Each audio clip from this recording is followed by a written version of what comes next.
오늘은 우리 교회가 이단 경계주일로 지킵니다.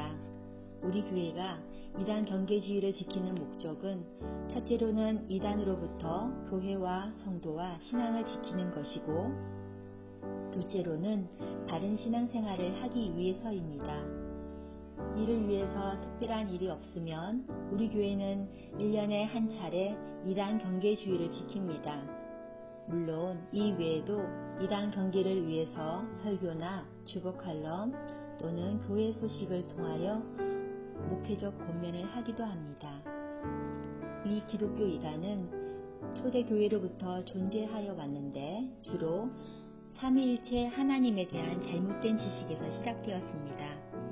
예를 들면 처음에 등장하는 이단은 하나님의 아들이신 그리스도의 인성을 부인하였습니다. 그러기에 육체는 악하고 영은 선하다는 영지주의 이단이 나타났으며, 점차적으로 하나님 아버지와 하나님의 독생자이신 예수 그리스도의 관계를 종속적 또는 하위적 관계로 보는 이단으로 나아갔습니다. 이렇게 될 수밖에 없는 이유는 이단에 속한 사람들은 하나님 아버지와 아들 예수님의 관계를 전체 성경으로 보지 않고 인간적, 이성적으로 보기 때문입니다.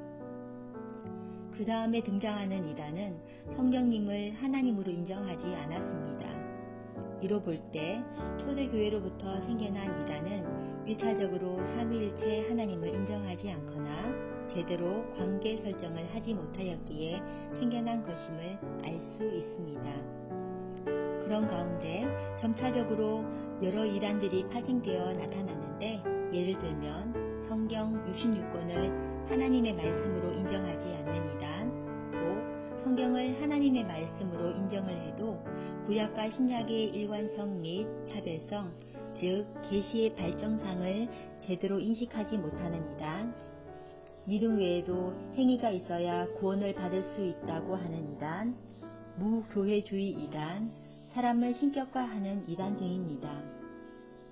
이런 이단의 흐름으로 볼 때 대체로 우리나라에 존재하는 이단은 사람을 신격화하거나 잘못된 종말론으로 공포를 조성하고 정상적인 생활을 하지 못하게 만드는 저차원적 이단임을 알 수 있습니다.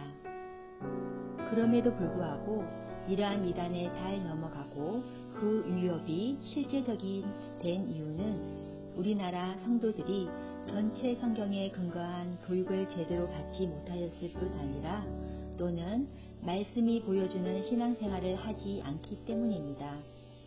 또한 거기에 덧붙여서 이단의 유혹이 너무 전략적이기 때문입니다. 알다시피 이단은 기존 교회의 약점을 이야기하며 사람들에게 접근합니다. 또 무언가 특별한 것이 있음을 이야기합니다. 다시 말하면 꼭 거기에 가야지 배울 수 있는 것이 있고 그것이 진짜라고 이야기합니다. 더군다나 이를 교묘하게 이야기하며 아첨하는 가운데 이야기합니다. 그리고 위에 주는 척하며 이야기합니다.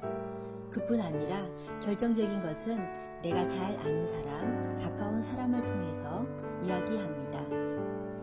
그러므로 성경 말씀에 뿌리를 내리지 못한 사람, 현재 교회 생활, 신앙생활에 만족하지 못하는 사람, 영적으로 깨어있지 못한 사람은 이단의 유혹에 넘어가기가 쉽습니다. 아니, 이런 사람들은 이단에 속한 사람들이 작심하고 접근하면 10중8구 넘어가게 됩니다. 이는 직분자라고 해서 예외가 될 수 없습니다. 실상 누구라도 하나님 중심, 말씀 중심, 교회의 은혜 생활을 하지 않으면 이단의 유혹에 넘어갈 수밖에 없습니다.